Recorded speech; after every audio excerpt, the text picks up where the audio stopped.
Welcome back in fans. स्वागत है आप सभी का ब्लिच के एक और नए पार्ट में। अगर आप लोगों ने अभी तक इसके पिछले पार्ट को नहीं देखा है तो उसका लिंक आपको डिस्क्रिप्शन बॉक्स में मिल जाएगा, तो याद से उसे देख लेना, नहीं तो ये पार्ट कुछ भी समझ में नहीं आएगा। और अगर आप लोग मेरे चैनल पर नए हैं तो मेरे चैनल को सब्सक्राइब करके वीडियो को लाइक करना मत भूलना, ताकि आप सभी का सपोर्ट मुझे मिलता रहे। तो खैर देरी ना करते हुए शुरू करते हैं आज के इस वीडियो को। तो अब रिसेंटली ब्लिच सीजन 10 खत्म हुआ है और अब हम इस नए सीजन में एक यूनिक स्टोरी को जानेंगे जिसके बारे में आप लोगों ने 1% भी नहीं सोचा होगा। तो स्टार्टिंग में हम टाइम और हिप्नोटाइज को रिप्रेजेंट करने वाले एक क्लॉक को देखते हैं जो एक पास्ट के सीक्रेट को रिवील करने वाला है। तो अब टाइम कुछ साल पीछे शिफ्ट होता है, शायद 1000 या 500 साल का डिस्टेंस होगा। जिसके बाद हम सोल सोसाइटी को देखते हैं जिस टाइम पर आइजन एक लेफ्टिनेंट था, मतलब ये अभी तक कैप्टन बना ही नहीं। और आइजन सुबह सुबह अपने कैप्टन के पास जाता है और भाई उसका कैप्टन और कोई नहीं बल्कि शिनजी हिराकू था यार। मतलब भाई चल क्या रहा है यार, ये फटीचर इस मास्टरमाइंड विलेन का कैप्टन था। खैर चलो जो भी हो, मैं आप सबको बता दूं कि हिराकू और आइजन की थोड़ी सी भी नहीं बनती, क्योंकि हिराकू ठहरा महा आलसी और आइजन जो अपने काम पर पूरा फास्ट था, इसीलिए आइजन उससे हर बात पर बहस करता था। लेकिन जो भी हो, आइजन अपने कैप्टन की बहुत इज्जत करता था, फुल्ली रिस्पेक्टफुल बंदा। और ऊपर से आज एक सेरेमनी भी है जहाँ पर हिराकू को इन्वाइट किया गया है और साथ में कुछ और कैप्टन्स को भी, तो इसीलिए आइजन उसे बुलाने आया था।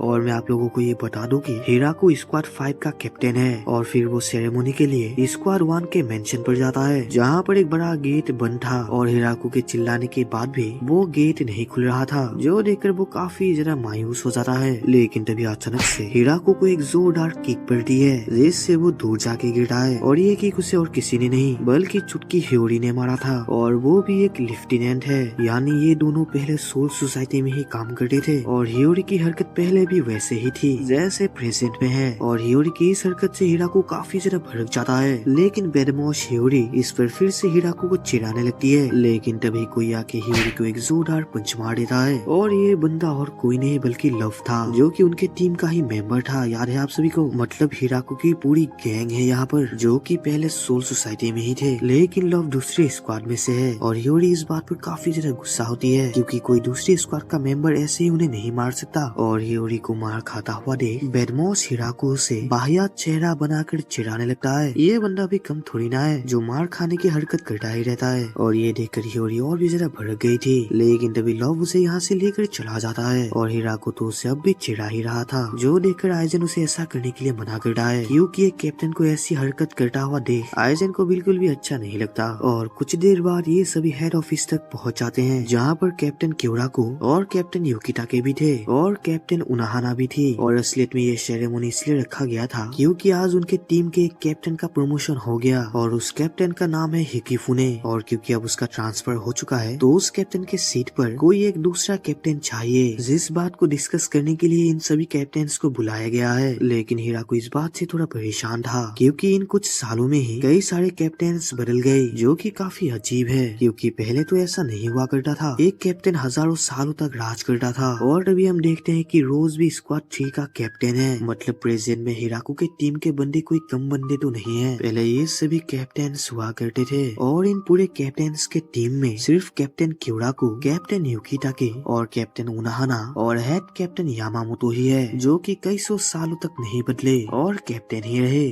और ये सभी कैप्टन्स मिलके इस प्रमोशन के बारे में बात कर ही रहे थे कि तभी आइजन इन सभी कैप्टन से पूछ पड़ता है कि क्या कैप्टन्स को प्रमोशन मिलने से उनकी ज्वाइनिंग सेंट्रल 46 में होती है। लेकिन इस पे क्योराको कहता है कि आइजन जैसा सोच रहा है वैसा बिल्कुल भी नहीं है, बल्कि उनकी ज्वाइनिंग स्क्वाड 0 पर होती है, रॉयल स्पेशल टास्क फोर्स, यही उसका नाम है। और अभी यहाँ पर और एक बुढ़ा कैप्टन आ जाता है और ये बुढ़ा स्क्वाड 2 से है, लेकिन इस बुढ़े की लेफ्टिनेंट यूरोइची थी, जो कि रिसेंटली एक लेफ्टिनेंट बनी है। और हिराकू जो यूरोइची को देखकर भी काफी जरा हैरान होता है क्योंकि अब लेफ्टिनेंट्स को भी काफी जल्दी चेंज कर दिया जा रहा है, जो कि काफी सोचने वाली बात है। और फिर कुछ देर बाद हम यूरोइची को देखते हैं जो कि अपने ट्रेनिंग एरिया पर थी, लेकिन तभी उसे खतरे का एहसास होता है और पलक झपकते ही उसके ऊपर कोई अटैक कर देता है। और ये बंदा और कोई नहीं बल्कि किसुके उराहारा था, जो कि खुद एक लेफ्टिनेंट था। और आप सभी को तो पता ही है कि ये दोनों पहले दोस्त थे जो कि इसी जगह पर अपनी ट्रेनिंग किया करते थे। और असलियत में योरोइची ने उराहारा को एक मुश्किल टास्क दिया था जिसको उराहारा ने कंप्लीट कर दिया, जो जानकर योरोइची काफी ज्यादा खुश होती है। और उसने ये टास्क इसलिए दिया था क्योंकि वो देखना चाहती थी कि उराहारा कितना ज्यादा स्ट्रॉन्ग है, ताकि वो स्क्वाड 12 के कैप्टन के सीट पर उराहारा की पोस्टिंग कर सके। और उसने इसकी रिक्वेस्ट हेड कैप्टन यामा से कर दी है और जल्दी हेड कैप्टन यामा उराहारा की एग्जाम लेने वाले हैं। और ये बोलकर योरोइची यहाँ से चली जाती है और उराहारा तो हैरान ही रह जाता है कि आखिर ये सब क्या हो गया। और फिर कुछ देर बाद हम योरोइची को देखते हैं जो कि बैठकर आराम फरमा रही थी और उसकी लेफ्टिनेंट थी सुइफोन, जिसके बारे में आप सभी को तो पता ही है। और अब सुइफोन काफी ज्यादा परेशान थी क्योंकि उसके हिसाब से योरोइची को उराहारा के साथ नहीं रहना चाहिए, क्योंकि उराहारा स्क्वाड 12 के कैप्टन बनने का लायक ही नहीं है। वो डिपार्टमेंट काफी ज्यादा जरूरी डिपार्टमेंट है और वो ये बात योरोइची को भी बताती है, लेकिन योरोइची इस बात पर ज्यादा ध्यान नहीं देती। और तभी हमें वो पल दिखाया जाता है कि आखिर सुइफोन उराहारा से इतनी नफरत क्यों करती है। असलियत में वो योरोइची की एक मैसेज लेकर उराहारा के रूम के पास जाती है और वो उसे कई बार चिल्लाती भी है, लेकिन सामने से कोई भी जवाब नहीं आता, जो देखकर वो उराहारा के रूम के गेट को खोल देती है और तुरंत उसके अंदर से गंदी बदबू निकलने लगती है जो कि काफी ज्यादा बदबूदार थी।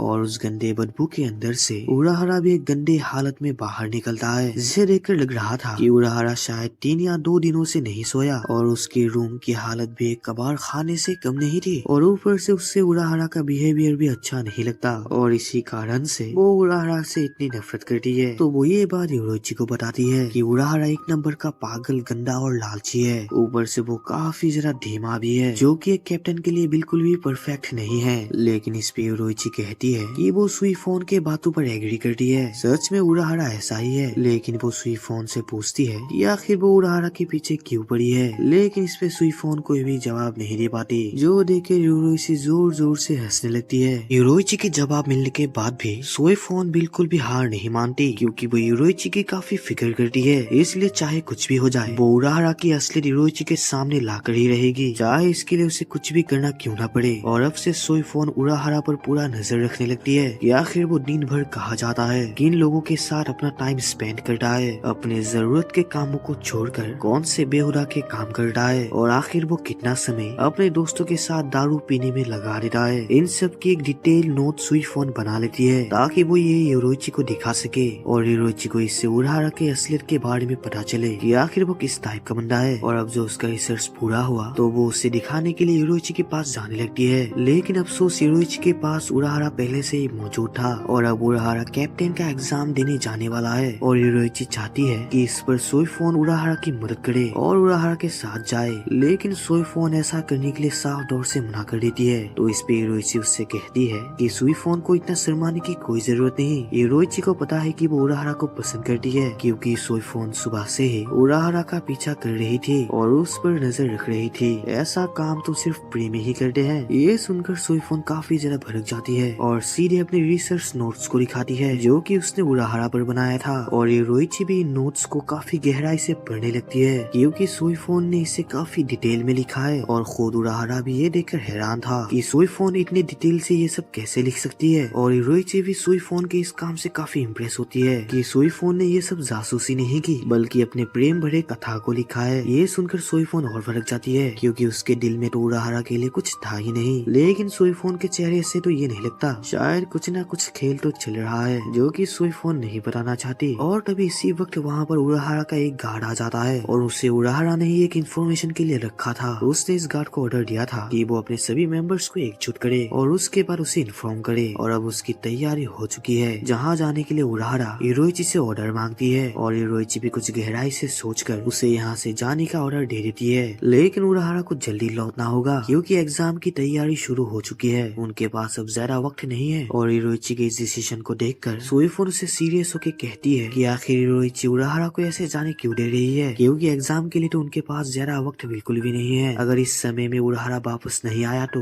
उनके स्क्वाड की बेइज्जती होगी, खासकर लेडी योरोइची की। लेकिन योरोइची को उराहारा पर पूरा भरोसा था, जिसे वो बिना सोचे समझे यहाँ से जाने दे देती है। और यहाँ पर उराहारा अपने बंदों के पास पहुँच जाता है और असलियत में ये सभी एक मिशन पर थे। इस झोपड़ी में कुछ दुश्मन छुपे हुए हैं जो कि सोल सोसाइटी के गद्दार हैं और उराहारा की टीम को मिलकर इन्हें मारना है। लेकिन इन दुश्मन को इन सभी का यहाँ होने का पता चल गया था, जिससे ये सभी आगे जाने के लिए घबरा रहे थे। और तभी यहाँ पर उराहारा के पीछे पीछे सोईफोन भी आ जाती है, जो इन बंदों को यहाँ देखकर काफी ज्यादा हैरान थी, क्योंकि ये सभी बंदे तो वही थे जो कि उराहारा के साथ बैठकर दारू पी रहे थे। और जैसे ही वो समझती है कि इन सभी को यहाँ पर एक मिशन के लिए भेजा गया है, तभी उसे एहसास होता है कि उराहारा उस होटल में बैठकर इन सभी के साथ दारू पीकर गप्पे नहीं लड़ा रहा था, बल्कि इस मिशन को अंजाम देने का प्लान बना रहा था। वो बिल्कुल गलत साबित हो गई और तभी अचानक से एक तगड़ी स्पिरिचुअल एनर्जी रिलीज होने लगती है, जो कि उन दुश्मनों का था और इसकी क्वांटिटी भी काफी ज्यादा हाई थी, जिससे ये पता चलता है कि ये बंदे काफी ज्यादा स्ट्रॉन्ग है। और इससे सोईफोन काफी ज्यादा घबरा गई थी, जो घबराहट के मारे उराहारा को कसके पकड़ लेती है। लेकिन उराहारा उसे साहस देके कहता है कि सोईफोन बिल्कुल भी ना डरे और इसकी चिंता भी ना करे कि वो वापस नहीं लौट पाएगी, क्योंकि जब तक यहाँ पर उराहारा है उसे कुछ भी नहीं होगा। और फिर वो सोईफोन को यहाँ रुकने को बोलती है, क्योंकि उराहारा उस झोपड़ी में जाकर उन सभी बंदों से अकेले लड़ने वाला है। ये सुनकर सोईफोन काफी ज्यादा भड़क जाती है और उसे ऐसा करने के लिए मना करती है, क्योंकि उसके हिसाब से वो बंदे काफी ज्यादा स्ट्रॉन्ग है, जिससे उराहारा अकेले नहीं लड़ पाएगा। लेकिन उराहारा उसकी एक बात नहीं सुनता और बिंदास उस झोपड़ी की तरफ बढ़ने लगता है। सोईफोन उससे बार बार ऐसा करने के लिए मना करती है। ये देखकर तो यही पता चल रहा है कि सोईफोन के दिल में उराहारा के लिए कुछ जगह तो है, क्योंकि वो उसकी इतनी फिक्र जो कर रही है। खैर छोड़ो,